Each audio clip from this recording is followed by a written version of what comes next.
Hello friends, வணக்கம் and welcome to கோமூஸ் kitchen. நாம இன்னைக்கு பார்க்க போற ரெசிபி கிருஷ்ண ஜெயந்தி ஸ்பெஷல் வெள்ளச்சீடை. வெள்ளச்சீடைக்கு தேவையான பொருட்களை பார்த்துடலாம். ஒரு கப் அரிசி மாவு எடுத்திருக்கேன், அரை கப்பு வெல்லம் எடுத்திருக்கேன், உருட்டு உளுந்து 1/4 கப் எடுத்திருக்கேன். இது நம்ம வறுத்து பவுடர் பண்ணி அதை 1 டேபிள் ஸ்பூன் தான் சேர்க்க போகிறோம். கருப்பு எள்ளு 1 டீஸ்பூன் எடுத்திருக்கேன், கொஞ்சம் ஏலக்காய் பொடி, 1 டீஸ்பூன் வெண்ணெய் எடுத்திருக்கேன். அடுப்பில் பேன் போட்டிருக்கேன். இதில் இந்த உருட்டு உளுந்து இருக்கு இல்லைங்களா, ஒரு 1/4 கப்பு, அதை நல்லா வறுத்துக்கலாம். கருகிடாமல் பொன்னிறமாக வறுத்துக்கலாம். நான் வறுத்துட்டு காமிக்கிறேன். கலர் நல்லா சேஞ்ச் ஆகிடுச்சு பாருங்கள். இதுக்கு மேலே விட்டால் கருகிடும். நம்ம இதை அடுப்பை ஆஃப் பண்ணிவிட்டு இதை நான் ஆற விட்டுறேன்.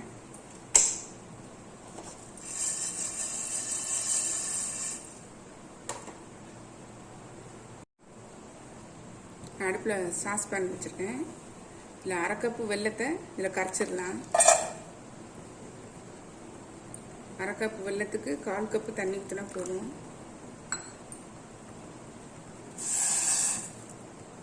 நான் இந்த கப்புக்கு 1 கப்பு தான் அரிசி மாவு எடுத்திருக்கேன். நல்லா கரையட்டும். பாகுபதம் எதுவும் தேவையில்லை, கரைஞ்சால் மட்டும் போதும். கரைஞ்ச உடனே காமிக்கிறேன்.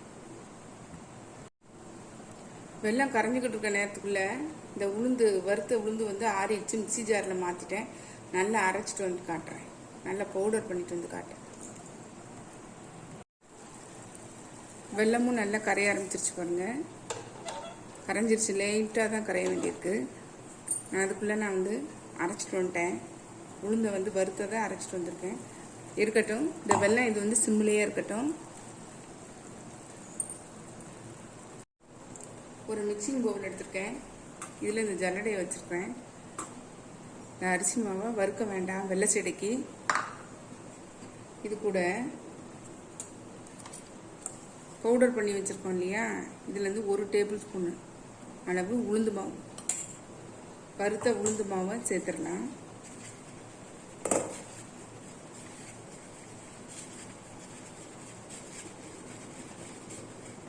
கட்டியெல்லாம் இருந்ததுன்னா உடச்சி விட்டுருங்க. நல்லா ஜலிச்சுக்கணும், இல்லைன்னா வெடிச்சிடும். மாவை உளுந்து மாவும் சரி அரிசி மாவும் சரி நல்லா ஜலிச்சுக்கணும். ஜலிக்காமல் செஞ்சோம்னா சீடை வெடிக்கிறதுக்கு வாய்ப்பு இருக்குது. இப்போ நான் கருப்பு எள் 1 ஸ்பூன் சேர்த்துக்கிறேன். ஏலக்காய் ஒரு 1/4 டீஸ்பூன் சேர்த்துக்கிறேன். வெண்ணெய் 1 ஸ்பூன். நம்ம இந்த ஸ்டேஜில்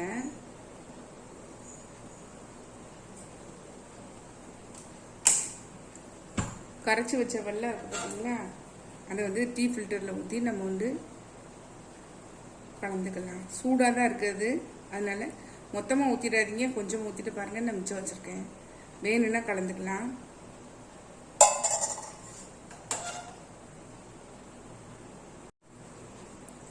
கை வச்சிடாதீங்க, சூடாக இருக்கும்.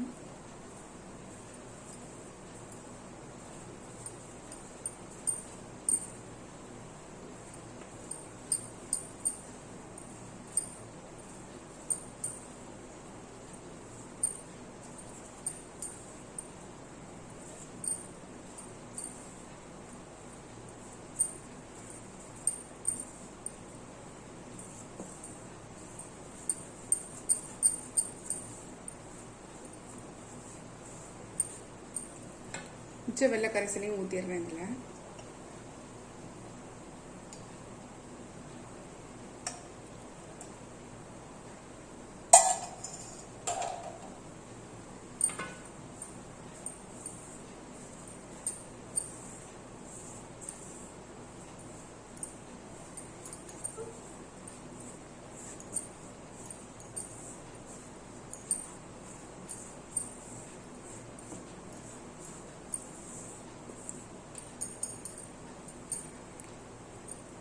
சூடு பார்த்துக்கோங்க.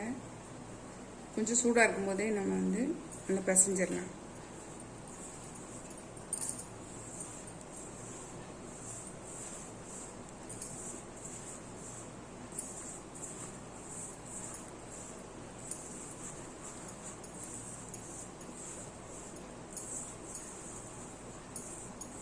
உங்களுக்கு பத்தலைன்னா கொஞ்சம் வெந்நீர் கலந்துக்கலாம்.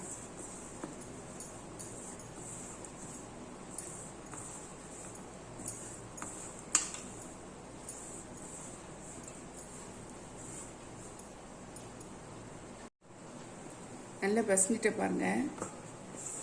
கூடுதலாக வந்து ஒரு 1/4 டம்ளர் தண்ணி தேவைப்பட்டது எனக்கு. இந்த பாக்கு போக பாருங்கள், இவ்வளோ சாஃப்டாக இருக்கணும். கையில் ஒன்றுமே ஒட்டலை பாருங்கள். இந்த மாதிரி இருக்கணும். இப்போ நம்ம வந்து நல்லா உருட்டிக்கலாம். சீடை வந்து சேப்புக்கு உருட்டிக்கலாம். எண்ணெய் தடவுனாலும் சரி, இல்லை வெண்ணெய் தடவுனாலும் சரி. நம்ம கொஞ்சமாக எடுத்து முதல்ல இப்படி கைட்டு பண்ணிவிட்டு நம்ம வந்து உருட்டிக்கலாம்.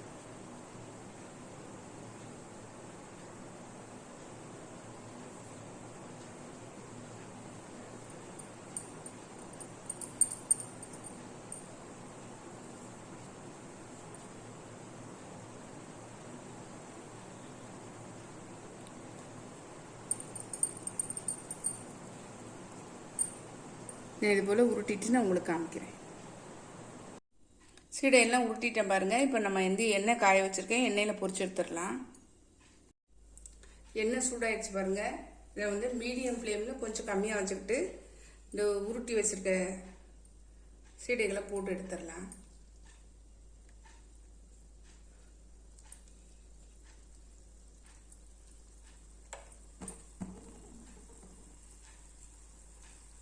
கொஞ்சம் கொஞ்சமாக போட்டு எடுக்கணும். நான் ஒரே பேட்சாக போட்டுறாதீங்க.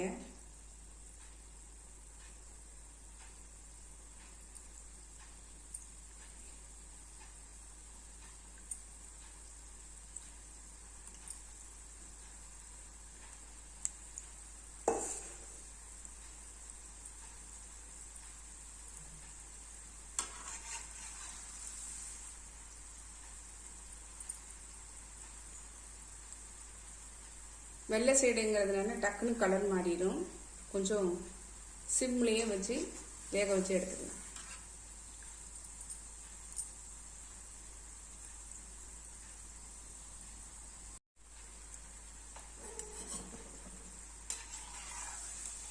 நல்லா கலர் மாறிடுச்சு பாருங்க.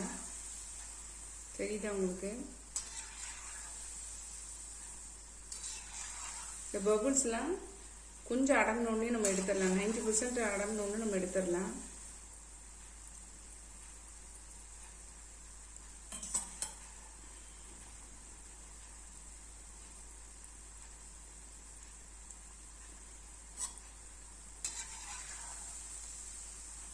பார்த்தீங்கன்னா நல்லா வெந்துச்சு. நம்ம இப்போ எடுத்துடலாம்.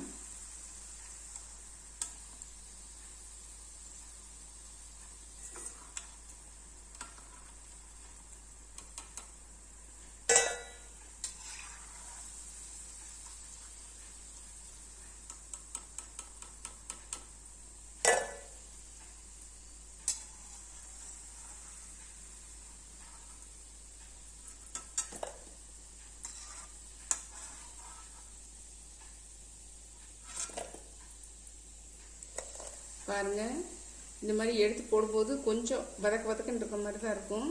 கொஞ்சம் நேரம் ஆனோன்னா நல்லா கிறிஸ்பி ஆயிடும். இப்போ அடுத்த பேட்ச் போட்டுடலாம்.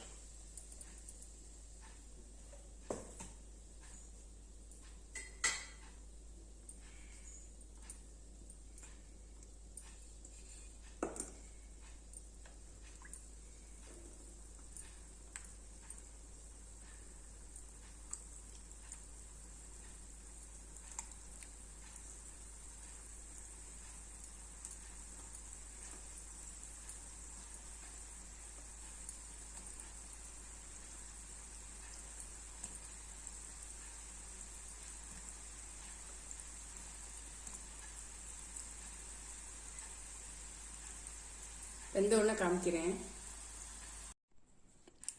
நம்மளுடைய வெள்ளை சீடை சூப்பராக ரெடி ஆயிடுச்சு பாருங்க. பார்க்குறதுக்கு எப்படி இருக்குன்னு பாருங்க. சூப்பராக மொறுமொறுன்னு இருக்கு. நீங்களும் உங்கள் வீட்டில் ட்ரை பண்ணி பாருங்கள். ட்ரை பண்ணி பார்த்து கமெண்ட்டில் சொல்லுங்கள். லைக் பண்ணுங்கள், ஷேர் பண்ணுங்கள், சப்ஸ்கிரைப் பண்ணுங்கள். பக்கத்தில் பெல் ஐக்கானை கிளிக் பண்ணுங்கள். நாளைக்கு வேறு ஒரு ரெசிபியில் உங்களை சந்திக்கிறேன். பை. தேங்க்யூ.